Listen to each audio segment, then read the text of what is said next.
रमेश और मैं एक ही कंपनी में काम किया करते थे। एक दिन हमें ट्रेनिंग पर भेज दिया गया। हमारी इससे पहले औपचारिक बातें ही हुआ करती थी, पर ट्रेनिंग पर हमें एक दूसरे को जानने का मौका मिला। हमें कमरे में एक साथ ही रुकना था। साथ रहकर हम आपस में काफी घुल मिल गए थे। अक्सर रात में मुझ पर से अगर चादर हट जाती तो रमेश मुझे चादर उड़ा देता। मैंने उससे पूछा, क्यों जागते हो रात भर?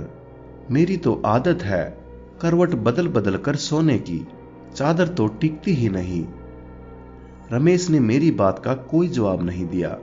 अगले दिन वो कुछ शांत सा नजर आने लगा। रात को सोते समय रमेश ने मुझे बताया, वो न केवल दिलचस्प था बल्कि कुछ ऐसा था जो ना तो मैंने कभी देखा और कभी सुना था। ऐसा कम ही देखने को मिलता है, बात केवल विश्वास की रह जाती है। रमेश ने मुझसे कहना शुरू किया, आप शायद यकीन ना करें, 2003 का साल था। टीवी देखना, लाइब्रेरी जाना, दोस्तों से मिलना जुलना मेरी दिनचर्या बनी हुई थी। ऐसे में एक दिन मैं अपने दोस्तों से मिलने उनके घर पर गया। पता चला मेरे छोटे भाई राकेश की तबीयत खराब है। मैं तुरंत घर से निकल पड़ा। वहां जाकर देखा परिवार के सभी लोग मौजूद हैं। मेरा भाई राकेश जोर से चिल्ला रहा था, जैसे उसे किसी तरह का दर्द हो रहा हो। उसकी हालत बिल्कुल भी देखने लायक नहीं थी। 3-4 लोग मिलकर भी उसे संभाल नहीं पा रहे थे। फिर पिताजी ने कहा, इसे डॉक्टर के पास ले चलो, पर मेरी मां ने मुझे चुप रहने का इशारा किया। राकेश चीखता और बेहोश हो जाता। राकेश की चीखें अब भयानक होने लगी थी। कोई उसका सर दबा रहा था तो कोई इसकी छाती मल रहा था। नानी ने कहा, इसे पूजा घर में ले चलो। इतना सुनते ही राकेश जोर जोर से चीखने लगा। ऐसा लग रहा था शायद उनको ये बात पसंद नहीं आई। उसे घसीटकर पूजा घर में लाना पड़ा। यहां वो और भी जोरों से चीखने लगा। उसे संभालना अब हमारे बस की बात नहीं थी। हमने उसे एक कुर्सी से बांध दिया। फिर नानी ने उससे पूछा, बता बता कौन है तू? यह सुनकर राकेश गुस्से से भर गया। उसका सर और छाती भट्टी की तरह तपने लगी। उसे अब संभालना मुश्किल हो रहा था। नानी ने फिर से कहा, बता कौन है तू? इस बात पर राकेश ने गुस्से में अपने दांत पीस लिए।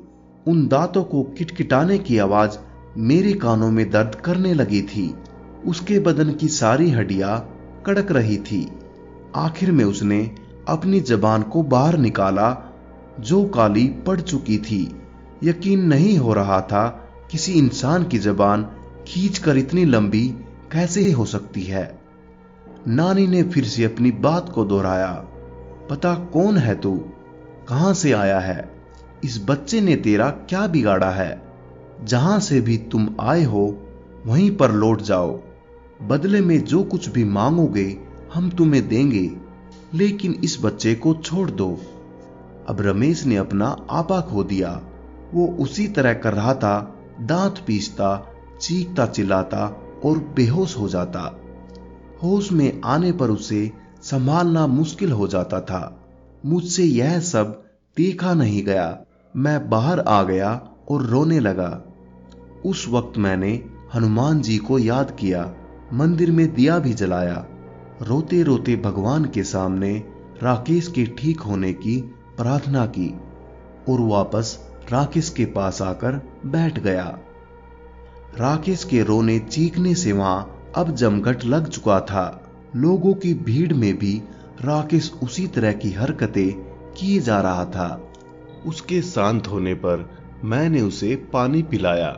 पानी पीने के बाद वो और भी भयानक रूप में आ गया। उसका चेहरा एकदम काला हो गया, आंखें लाल सुर्ख हो गई।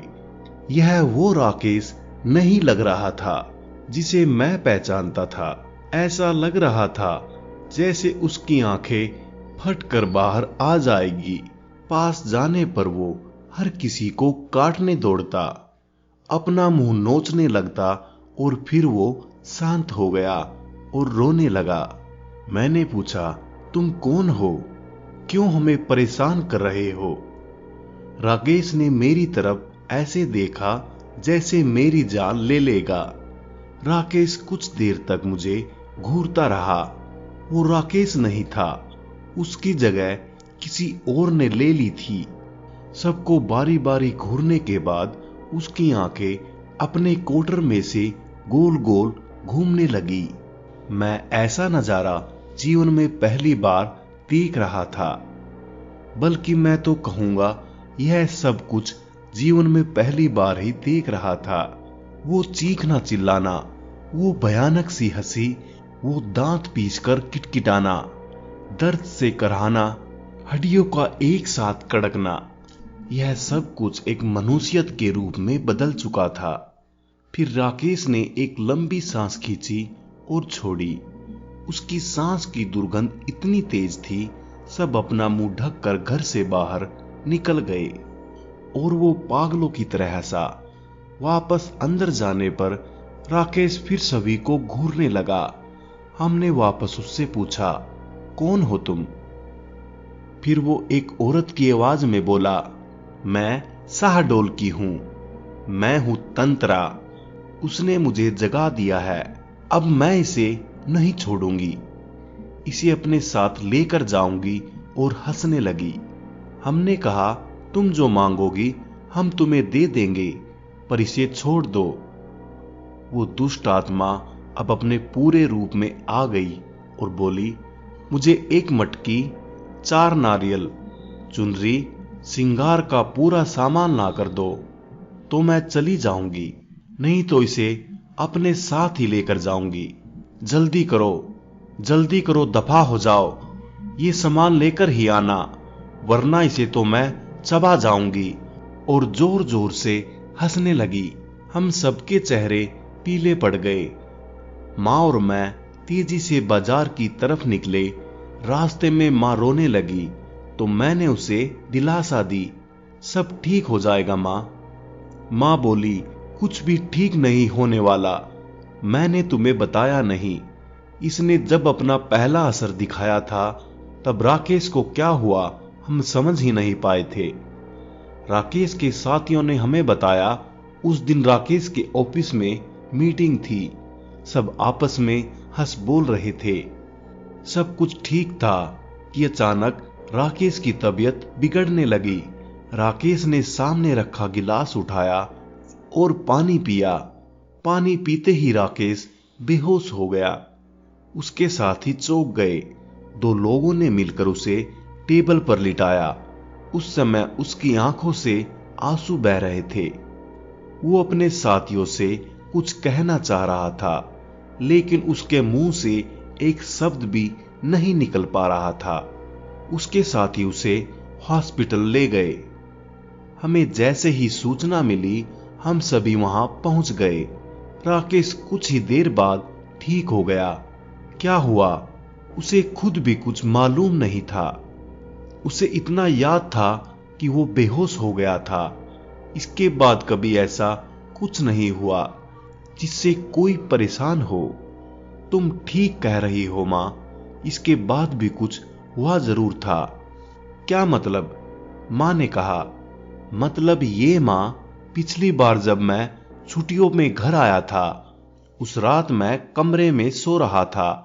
रात के 3 बजे का समय था। कमरे की खिड़की खुली थी और उससे तेज हवा कमरे में आ रही थी।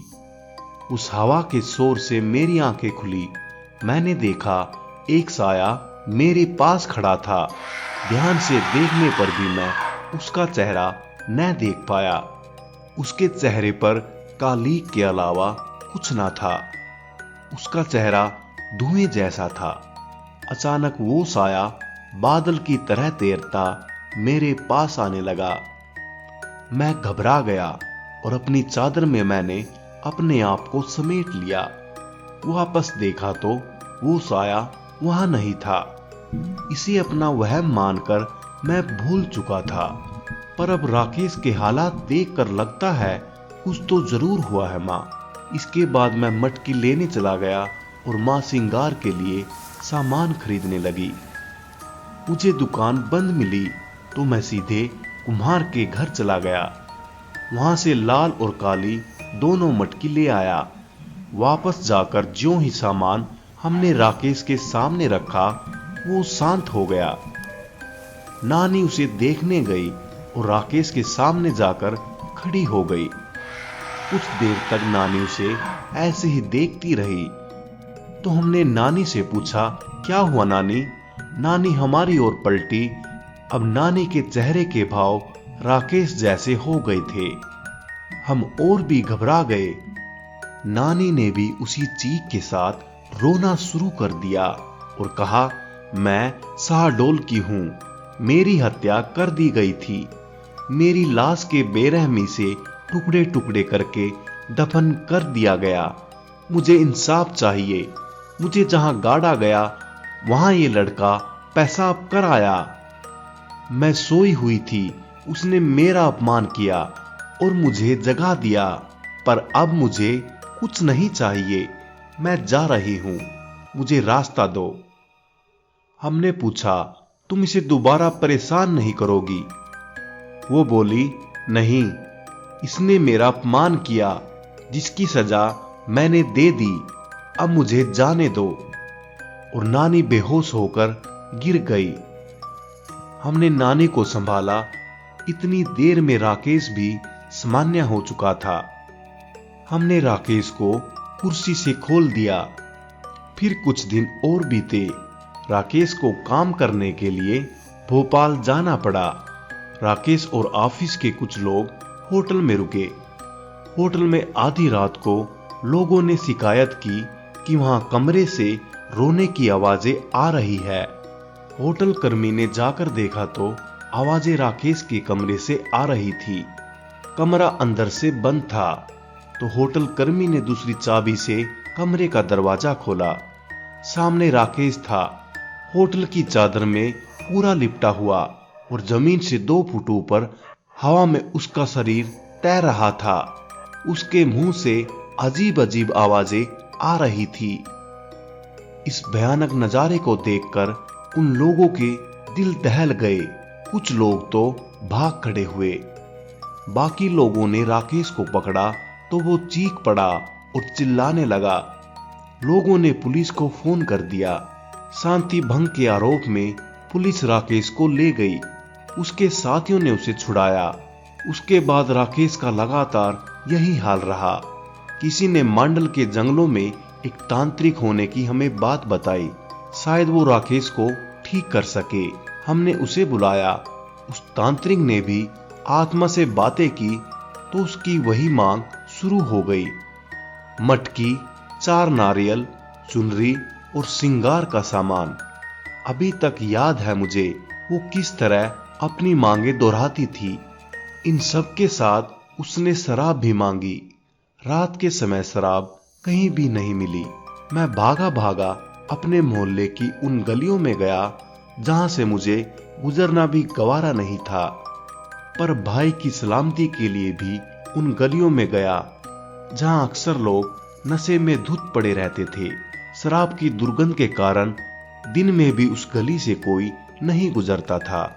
वहां जाकर मैंने उन लोगों से शराब मांगी तो उन्होंने कहा, क्या आज तू भी पिएगा? आजा आजा, बैठ यहां, आजा तू बेटा, सारे गम भूल जाएगा। मैं गम भुलाने नहीं आया हूं। मेरे भाई की तबीयत खराब है, उस पर ऊपरी साया है। तांत्रिक शराब से पूजा करेगा। यह सब जानने के बाद उन्होंने अपनी शराब की बोतल मुझे दे दी, जिसे लेकर मैं लौट आया। इसके बाद शराबियों से मेरी नफरत कम हो गई। तांत्रिक ने पूजा शुरू की। रात भर तांत्रिक पूजा करता रहा। राकेश कभी चीखता, कभी चिल्लाता, कभी दर्द में कराहता, कभी गुस्से में तांत्रिक को गालियां देता, कभी मुझे घूरता, कभी तांत्रिक को घूरता।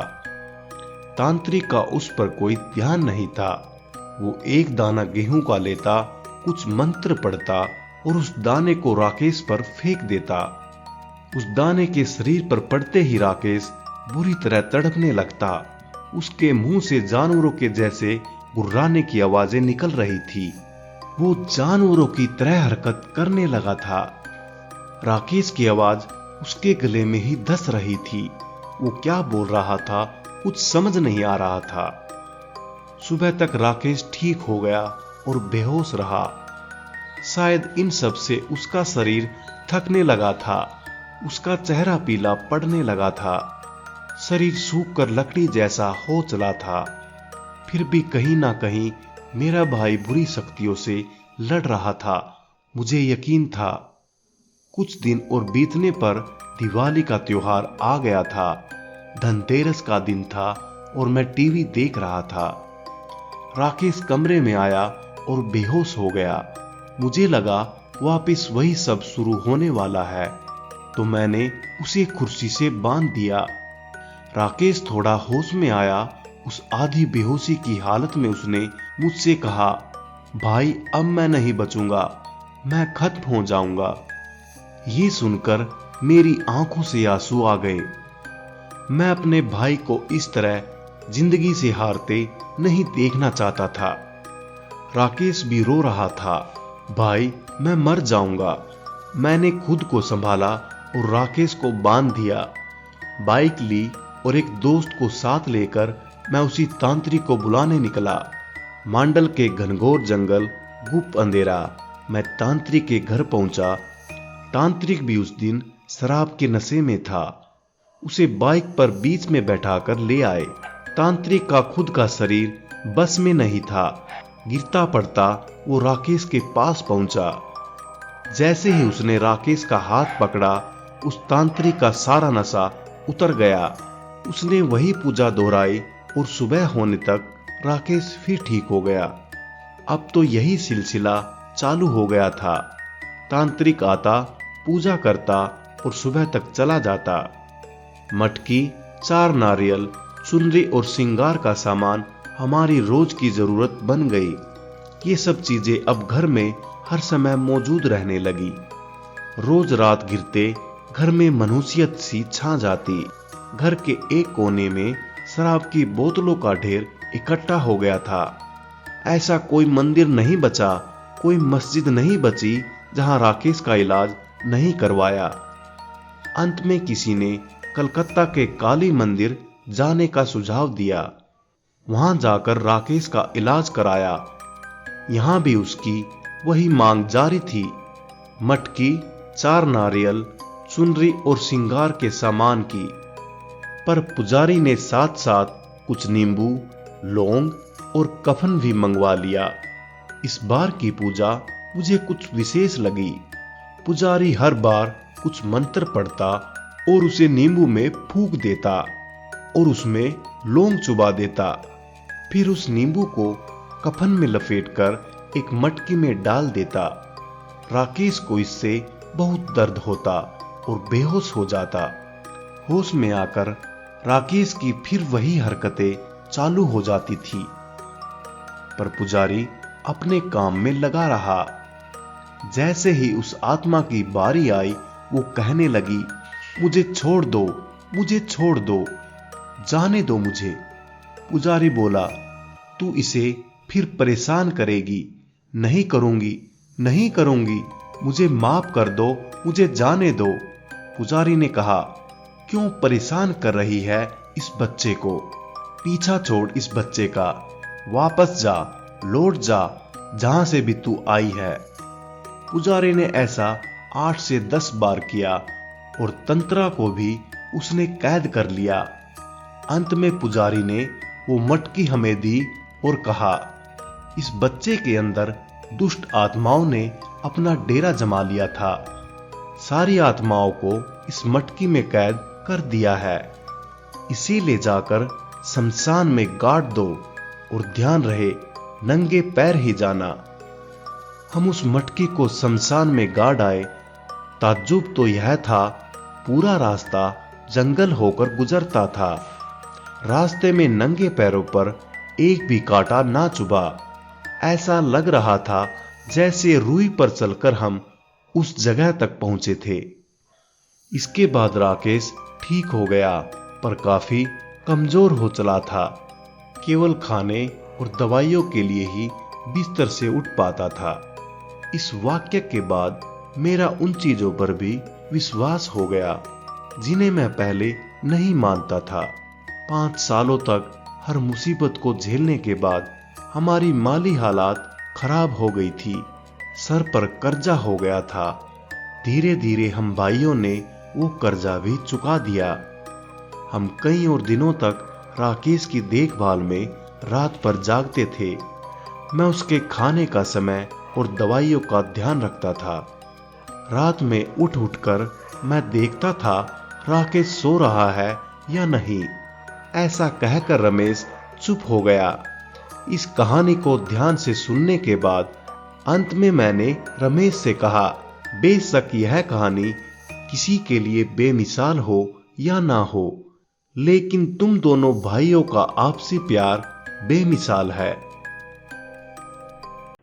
प्रिय साथियों, अगर आपने हमारे इस YouTube चैनल को सब्सक्राइब नहीं किया है तो कृपया करके हमारे इस चैनल को सब्सक्राइब कर लीजिए। वीडियो को लाइक और शेयर कीजिए और कमेंट बॉक्स में अपना सुझाव देना ना भूलें। इससे हमें आपके लिए और अच्छी वीडियो बनाने की प्रेरणा मिलती है। Good luck. जय हिंद।